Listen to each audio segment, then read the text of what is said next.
Hello everyone, स्वागत है आप सभी का। मेरा नाम है इमरान।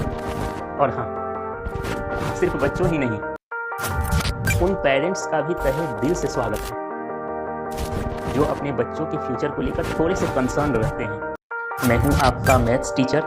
आज से हम मैथमेटिक्स की बातें करने वाले हैं, ठीक है।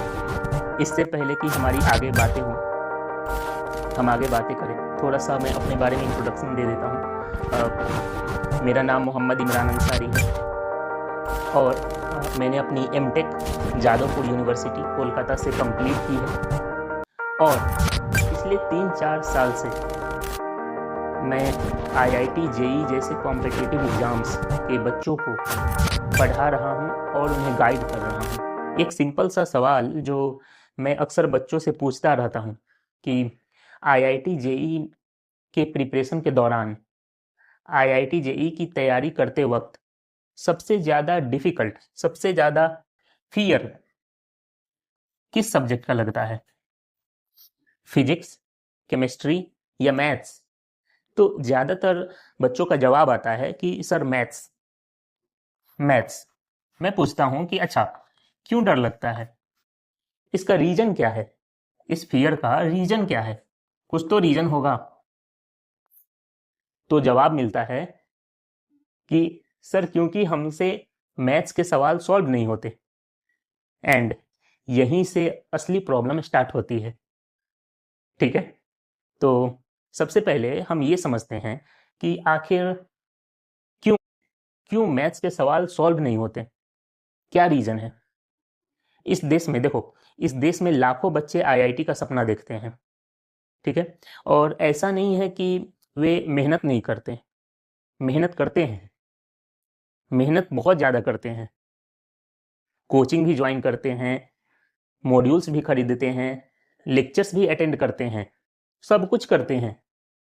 लेकिन जब क्वेश्चन सॉल्व करने लगते हैं तो उन्हें ये समझ में नहीं आता कि आखिर इस क्वेश्चन को शुरू कैसे किया जाए, स्टार्ट कैसे किया जाए क्वेश्चन को, हाँ या ना। अब यहाँ पर एक बहुत ही इंपॉर्टेंट बात समझो। अगर आप ये सोचते हो कि ऐसा केवल आपके ही साथ होता है तो आप बिल्कुल ही गलत हो। ऐसा उन तमाम बच्चों के साथ होता है जो जिनका फाउंडेशन वीक होता है। वीक फाउंडेशन, जिनका फाउंडेशन वीक होता है, जिनके बेसिक्स क्लियर नहीं होते, अनक्लियर बेसिक्स, अनक्लियर बेसिक्स, और जिनका कॉन्सेप्ट लूज होता है, लूज कॉन्सेप्ट्स, लूज कॉन्सेप्ट्स।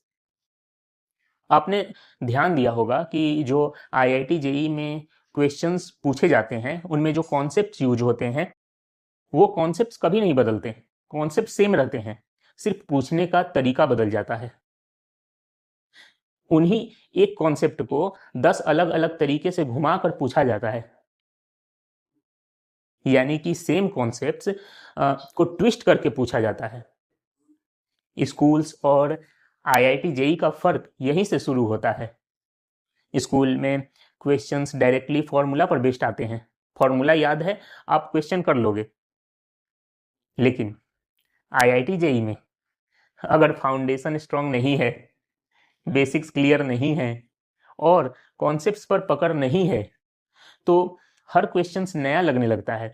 और जब हर क्वेश्चंस नया लगने लगे तो कॉन्फिडेंस गिर जाता है और फिर मैथ्स टफ लगना एकदम ऑब्वियस है।